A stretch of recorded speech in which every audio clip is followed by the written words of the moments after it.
নমস্কার বন্ধুরা, রিতাস কিচেনে তোমাদের সবাইকে স্বাগত। আজকে আমি বানাবো আম দই। এই আম দইটা খুবই অল্প উপকরণে আমরা বানাবো। খুবই সহজেই তোমরা কিন্তু এটা বানিয়ে ফেলতে পারবে। আমি যেভাবে বানিয়েছি তোমরা যদি সেভাবে ফলো করো, খুবই সহজেই কিন্তু এটা বানিয়ে ফেলতে পারবে। চলো আমরা দেখি কিভাবে আম দইটা বানাচ্ছি।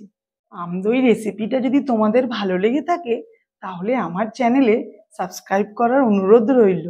লাইক করো, কমেন্ট করে জানিও তোমাদের কেমন লাগলো। আমি একটা কড়াই বসিয়ে দিয়েছি, তাতে আমি অল্প একটু জল দিয়ে দিয়েছি আর দিয়ে দেব দুধ। আমি 1 কিলো দুধ দেব। প্রথমে আমি 500 গ্রাম দিয়ে দিলাম, আরও 500 গ্রাম দুধ আমি দিয়ে দিচ্ছি। জলটা প্রথমে দিয়ে দিলাম, তার কারণ হচ্ছে দুধটা নিচে লেগে যাবে না। এই দুধটা এখন ফুটবে। এই দুধটা ফুটিয়ে একদম আমাকে ঘন বানিয়ে নিতে হবে। এই দুধটা 1 কিলো দুধ আছে, এটা একদম ফুটিয়ে 500 গ্রাম বানিয়ে নেব।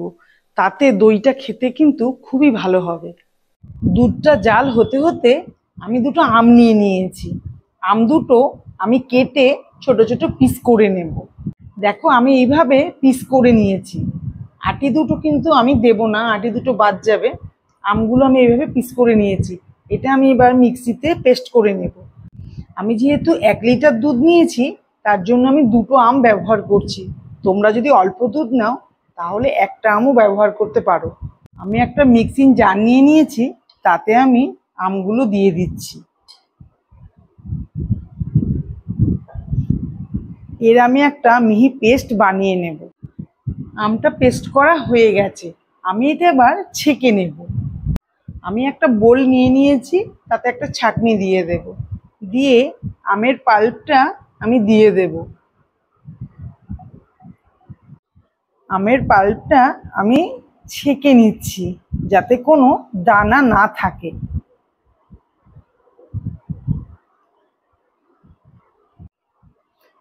সমস্ত পাল্পটা বের করা হয়ে গেছে।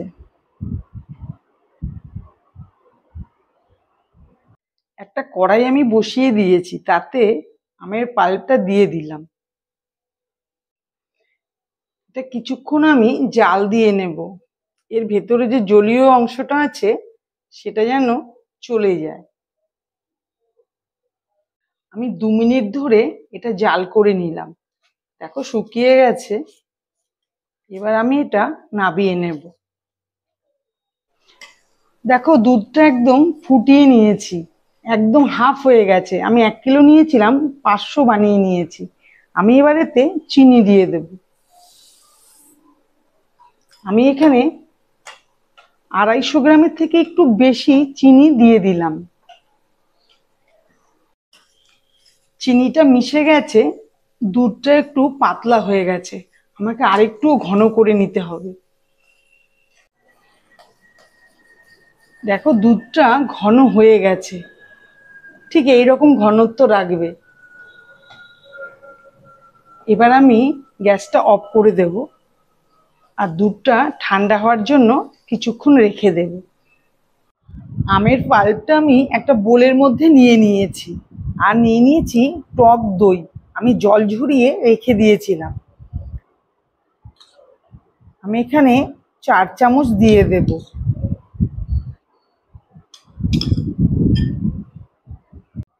এবার আমি একটা হ্যান্ড মিক্সচারের সাহায্যে আমি এটা মিক্স করে নিচ্ছি।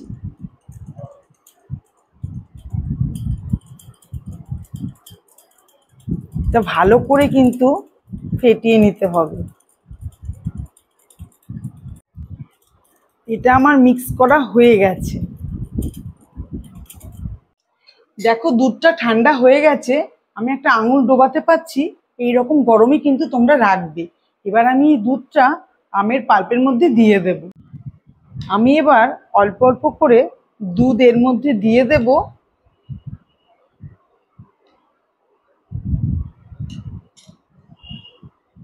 আর আমি মিক্স করতে থাকবো।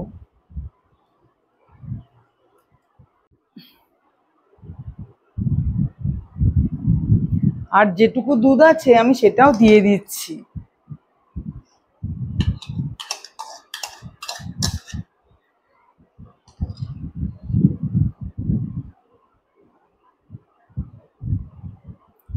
সবটাই মিক্স করে নিচ্ছি। এটা আমার মেশানো হয়ে গেছে। আমি এবার দুটো ভাঁড় নিয়ে নেব। আমি দুটো ভাঁড় নিয়ে নিয়েছি, ধুয়ে নিয়েছি পরিষ্কার করে। এবার আমি এর মধ্যে এটা দিয়ে দিচ্ছি।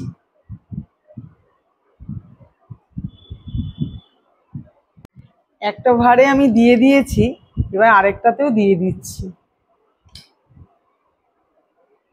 দেখো আমি আরো দুটো ছোট ভাঁড় নিয়ে নিয়েছি, ওই দুটো আমার ভরে গেছে।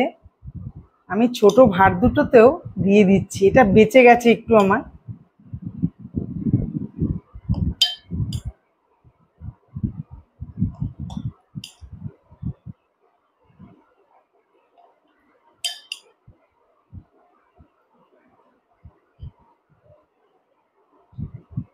দেখো আমার চারটেতেই দেওয়া হয়ে গেছে। আমি এবার একটা ফয়েল পেপার নিয়ে নিয়েছি, ফয়েল পেপার দিয়ে এটাকে মুড়ে দেব। এইভাবে আমি সমস্তগুলোই মুড়ে দেব। দেখো সমস্ত দইগুলোই ফয়েল পেপার দিয়ে আমি মুড়িয়ে দিয়েছি। আর আমি একটা ডিশের মধ্যে এটা নিয়ে নিয়েছি, আরও একটা থালা দিয়ে আমি এটা ঢেকে দেব। এবার আমি একটা টাওয়েল দিয়ে এটাকে ঢেকে রেখে দেব 7 থেকে 8 ঘন্টা। আমি একদমই একে নড়াচড়া করব না। দেখো বন্ধুরা, 7-8 ঘন্টা আমি রেখে দিয়েছিলাম। আমি এবার টাওয়েলটা খুলছি, থালাটা সরিয়ে দিলাম।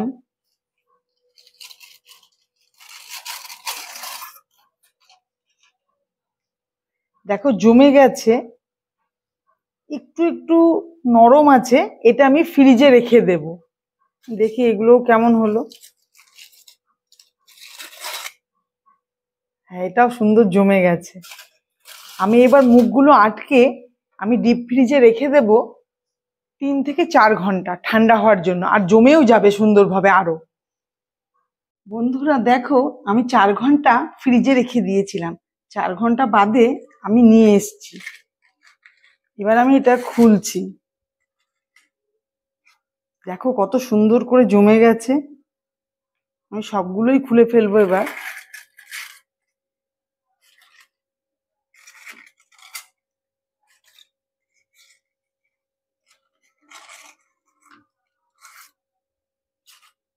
দেখো সুন্দর করে সব জমে গেছে। এইভাবে বানাবে, দেখবে সব খুব সুন্দরভাবে জমে যায়। আমি দইটা একবার কেটে দেখাচ্ছি তোমাদের যে কত সুন্দরভাবে জমে গেছে। দেখো কত সুন্দরভাবে জমে গেছে। এইভাবে তোমরা বানাবে, খাবে, খুব ভালো হয়। পরের ভিডিওতে তোমাদের সাথে আবার দেখা হবে। ধন্যবাদ।